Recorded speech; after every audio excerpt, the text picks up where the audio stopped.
manifestos. Johnson immediately rallied his parliament members after the vote with a promise to get Brexit done, while he also conceded that he was in for a hard fight. The Conservative leader heads a minority government, which has hindered his ability to push through legislation in Parliament. He is now hoping to turn that into a majority. It will be a tough election, and we are going to do the best we can, he said. Britain's first December vote in nearly 100 years, and the third general election in 4 years, finds the main opposition Labour Party splintered by bitter infighting. Pro-EU supporters from big cities have been at loggerheads with Brexit-backing groups such as the trade unions, as well as the party leader Jeremy Corbyn. But the veteran socialist is an energetic campaigner who nearly managed to secure an upset victory in the last general election in 2017.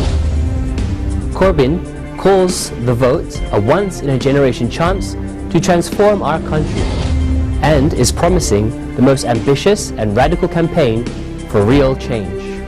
Labour's Brexit promise is to seize power and then strike a more European-friendly agreement with Brussels that preserves many of the existing trade ties. It would then let voters choose between that deal and the option of simply staying in the EU. We're saying democracy. Let the people decide. The two other main players are adopting much firmer Brexit stances. The first is the rising Liberal Democrats are going into the vote on a simple promise of stopping the EU-UK divorce by any means. The party used a similar message to finish a surprising second in the European Parliament elections in May. A poll of polls compiled by Britain Elect put them in third place with 18% of the vote. The Conservatives led second place Labour by 35 votes to 25. A similar outcome could turn the Liberal Democrats into power brokers who decide the makeup and direction of the new government. But party leader Jo Swinson said her polling showed that the party was within a small swing of winning hundreds of seats. She said she can't be any clearer, neither Boris Johnson nor Corbyn is fit to be Prime Minister. Our country deserves a better choice, and I am standing as candidate to be Prime Minister. The Brexit Party of anti-European populist Nigel Farage stands on the opposite end of the political spectrum and holds fourth place on 11%. Farage was one of the Brexit campaigners' figureheads who won the May European poll within months of forming his new group. But his party's impact has been muted by Boris Johnson's own firm pro-Brexit message. Farage is now denouncing Johnson's agreement with Brussels as a sellout of Brexit interests. In other news, Boris Johnson hopes that London's high-rise blaze will become a catalyst for change. The British Prime Minister Boris Johnson says he hopes the 2017 Grenfell Tower inferno will become a catalyst for change after an official report into the London high-rise blaze that killed 72 criticized the emergency responses to the disaster. An inquiry said highly combustible cladding fixed to the 24-story building was the principal reason the fire spread so quickly. Firefighter Union hits out after London tragedy criticism. Britain's main firefighters union on Wednesday hit back after an official report into the London high-rise blaze that killed 72 criticized the emergency response to the disaster. An inquiry into the 2017 inferno at Grenfell Tower said highly combustible cladding fixed to the 24-story block was the principal reason the fire spread so quickly. But it also accused the London Fire Brigade of systematic failings. In its response, it particularly advised the residents to stay in their flats rather than try to escape. More lives could have been saved had residents been ordered to evacuate the building, said Martin Moore-Brick, who led the inquiry. He said the brigade failed to learn the lessons of a previous high-rise fire back in 2009. The Fire Brigade Union questioned why its members, who risked their lives, were coming under scrutiny first, accusing the government of failing to heed the warnings after warning from previous fires. The FBU General Secretary, Matt Reck, said that there was no way of knowing if evacuating could have saved more lives. The true culprits of the fire are those who wrapped the building in flammable cladding, who gutted the UK's fire safety regime, who ignored warnings from previous fires, and who did not hear the pleas of the community worried for their safety. The fire, back in June 14, 2017, was visible across Britain's capital and caused widespread shock and outrage.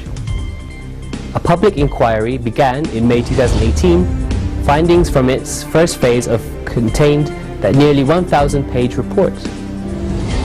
One support group for survivors and families of those who died, the Grenfell Union, said the conclusion gives us some confidence that our journey towards truth has finally begun. But another, the Justice for Grenfell, suggested blame was being shifted to firefighters in order to get those who were most accountable, the government and private companies, off the hook. The Mayor of London, Sadiq Khan, from the main opposition Labour Party, gave his backing to the firefighters and other emergency services. They showed incredible courage and bravery, working in the most challenging of conditions, in what was a catastrophic building failure. It wasn't their fault that the building designed for people to safely stay put in their homes was so fatally compromised. Opposition parties also claimed the government was trying to deflect attention away from years of funding cuts to the fire service and local authorities who run the social housing. The smaller Liberal Democrats called for an overhaul in building regulations, as well as the removal and replacement of similar unsafe cladding on residential buildings. There must be a complete and comprehensive re-evaluation, and we must also enforce strict sanctions on those who flout construction safety standards, Liberal Democrat leader Joe Swinson said. Prime Minister Boris Johnson said he hoped the report would bring some measure of comfort to families of the victims. He is very aware that no report, no words, no apology will ever make good the loss suffered and trauma experienced, he said late on Thursday night. Yet I hope it strengthens their faith in the inquiry's desire to determine the facts of the fire.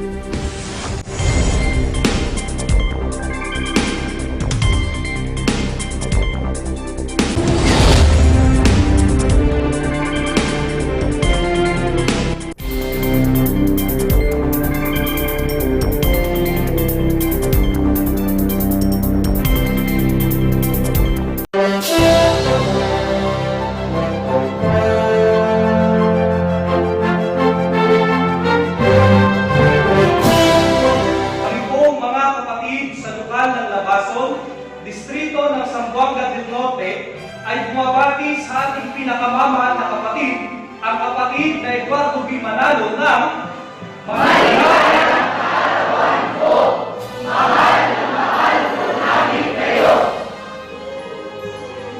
Mula po sa pagsamba ng kabataan sa lokal ng Lugait, Distrito ng Lanao, kami po ay bumabati sa aming pinakamamahal na tagapamahalang pangkalahatan, kapatid na Eduardo B. Manalo ng Happy Birthday po!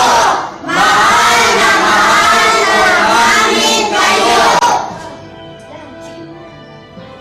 Mula po sa lokal ng Kahuli, Distrito Eklesiastiko ng Zamboanga del Sur, kami po ay bumabati sa aking pinakamamahal na kapatid, ang aking tagapamahalang pangkalahatan, ang kapatid na Eduardo B. Manalo ng Maligaya ang karawan ko, mahal po namin kayo. We are on 16th Street in Washington, D.C., where a number of foreign embassies are situated. Also, at the end of the street lies the home of the President of the United States. One edifice that stands here, though, is this beautiful house of worship of the Iglesia ni Cristo, or the Church of Christ. We here in Washington, D.C. At the U.S. headquarters of Eagle Broadcasting Corporation, R1. In greeting the Executive Minister of the Church of Christ, Brother Eduardo V. Manolo, a happy birthday po.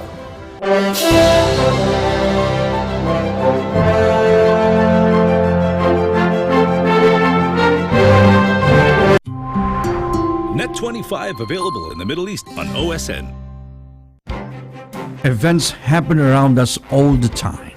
In our community, in our country, around the world. Events that affect people, move communities, or simply inspire us. Interesting events that people need to know. In these interesting times, we continue to be a competent partner in delivering news about these events. Fast, accurate, balanced. Eagle News, because we live in interesting times.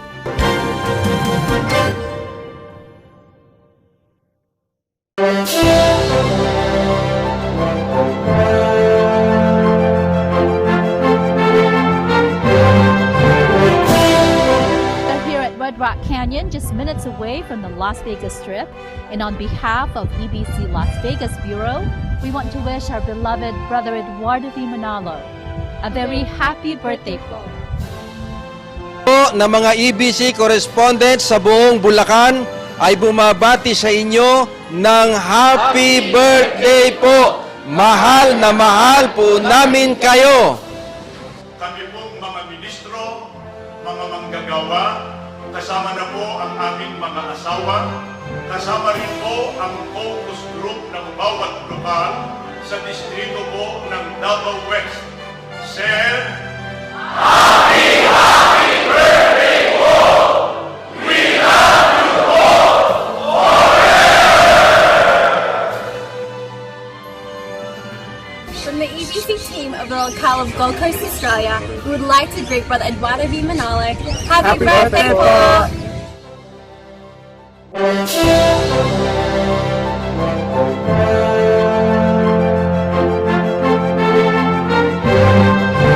Agila Balita, Lunes hanggang Biyernes, alas 12 ng tanghali hanggang 1:00 ng hapon.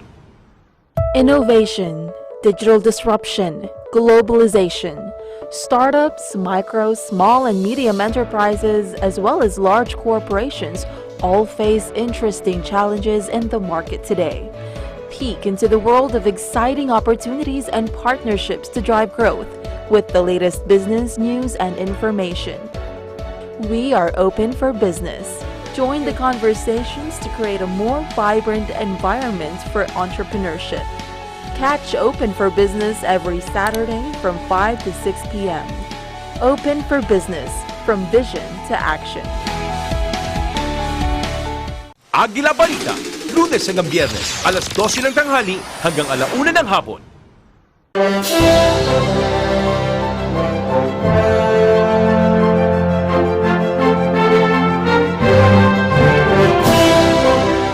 Kapatid na Eduardo V. Manalo, kami pong mga ministro at mga manggagawa, kasama ng mga may tungkulin sa distrito ng Compostela Valley, ay bumabati ng happy birthday po! Mahal na mahal po namin kayo! From the local congregation of Eastwood, Ecclesiastical District of Edmonton, Canada, to our beloved Executive Minister, Brother Eduardo V. Manolo, we would like to greet you po. Happy birthday po! We love you so much po! Mula po sa lokal ng Rugby, Distrito Eklesiastiko ng Zamboanga del Sur, kami po ng mga may tungkulin at mga kapatid ay bumabati sa ating tagapamahalang pagkalahatan, ang kapatid ni Eduardo V. Manalo ng maligayang kaarawan po! Mahal na mahal po namin kayo! Mula po sa distrito ng Zamboanga del Sur, kaming mga asawa ng ministro at manggagawa ay bumabati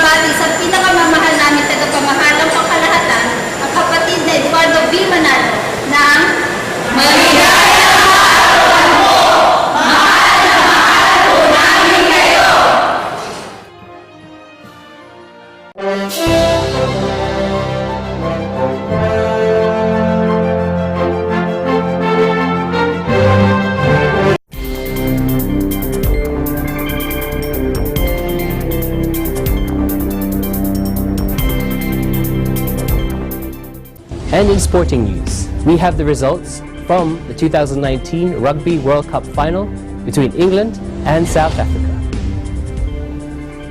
South Africa defeat England to win third World Cup. South Africa stunned pre-match favourites England 32-12 with a brutally effective forward display to win their third World Cup in Yokohama, Japan on Saturday. The Springboks' victory was built on a colossal performance by their powerhouse pack that forced 6 penalties and a 66th minute try, the first the Springboks had scored in a World Cup final, setting off celebrations for the South African public. Victory ensured the Springboks made it 3 wins from 3 World Cup final appearances, after missing the first 2 editions because of the apartheid, and maintained their record of being crowned champions at 12-year intervals, following their 1995 and 2007 triumphs. Saturday's win also saw South Africa become the first team to win a World Cup, having lost in the first round pool stage, after their opening defeat by reigning champions New Zealand. It was a tactical triumph for South Africa, and there was heavy symbolism when Siya Kolisi, South Africa's first black captain, lifted the Webb Ellis Cup in a moment to rival 1995, when then-President Nelson Mandela was on hand to congratulate Francois Pienaar's victorious team. For England, 4 years on from the humiliation of their first-round exit on home soil in 2015, it was a match too far after their quarter-final and semi-final wins over Australia and New Zealand. A third defeat in 4 finals for England was also their second by South Africa, who defeated them 15-6 in the 2007 showpiece, when their coach Eddie Jones was a consultant to the Springboks.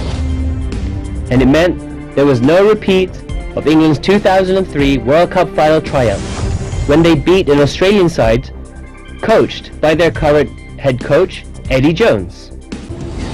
So, the wait goes on for England, who will have to wait another 4 years to try and win another Rugby World Cup.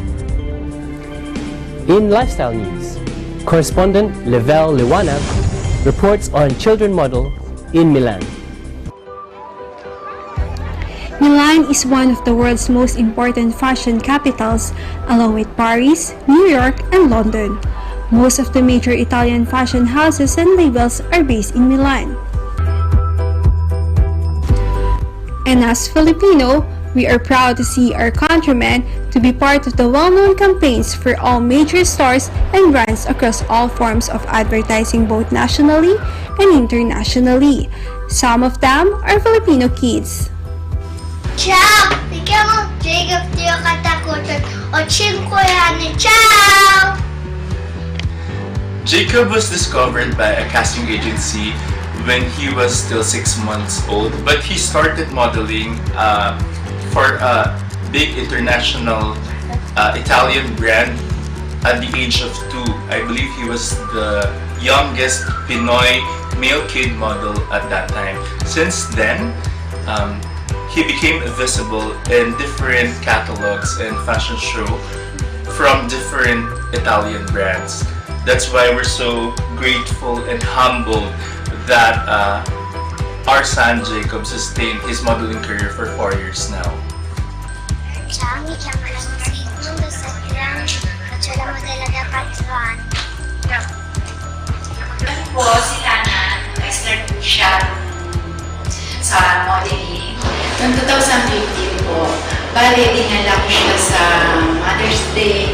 Tapos nung time na yon, merong isang agency na nagpapakasting. So doon nag-start, ipinasok ko siya. Tapos after 1 month, tumawag sila para pumirma po ng kontrata.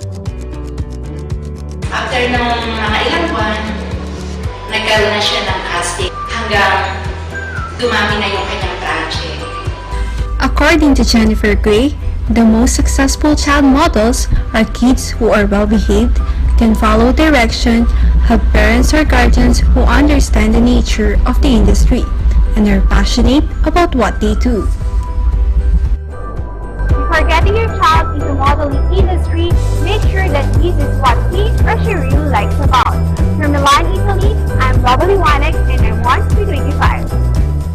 Kids enjoy cooking at the Junior Chef, hosted by the INC in Barcelona, reported by Marco Alipio. The members of the Church of Christ here in Barcelona, Spain held its very first Junior Chef. Come and join me as we witness how these kids show their cooking skills while enjoying and having fun. Who says kids can't cook? These kids amazed the judges in the very first Junior Chef cooking competition in Barcelona, Spain. This contest showcased the skills of the kids in cooking as they were expected to prepare first dishes, second dish, and dessert of their choice. This event was been sponsored by the Children Worship Service officers of the Church of Christ with the aims of developing the cooking skills of these kids and promoting unity and friendship. The contest was very exciting. Trophies, medals, and special prizes were given to the winners and participants. It was been a very enjoyable experience not only to the contestants but also to their parents and attendees. Masaya po kami sa aktibidad na po, nanalo po kami, at maraming salamat po sa aming mga magulang po na nagtulong po sa amin. That surely made us hungry. Until next time, I'm Marco Alipio, and I'm 1 in 25. And correspondent Vanessa de la Cruz takes us to some of the best sights to see in Bosnia, in southeastern Europe. Top 3 things to do.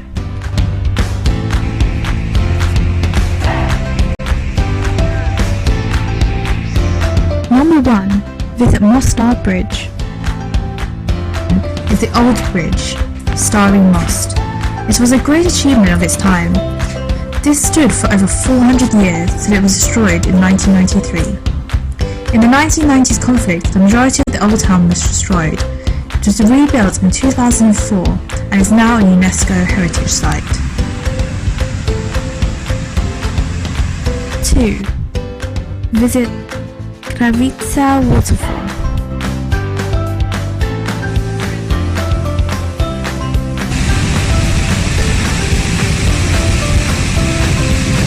This picturesque waterfall, which is around 25 meters high, is nestled along the Trebizat River.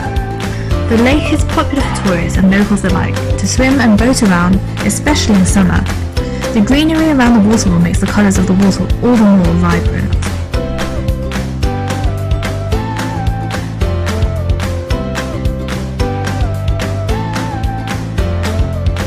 Try cevapi. It's one of Bosnia's traditional dishes, using minced beef, similar to a kebab.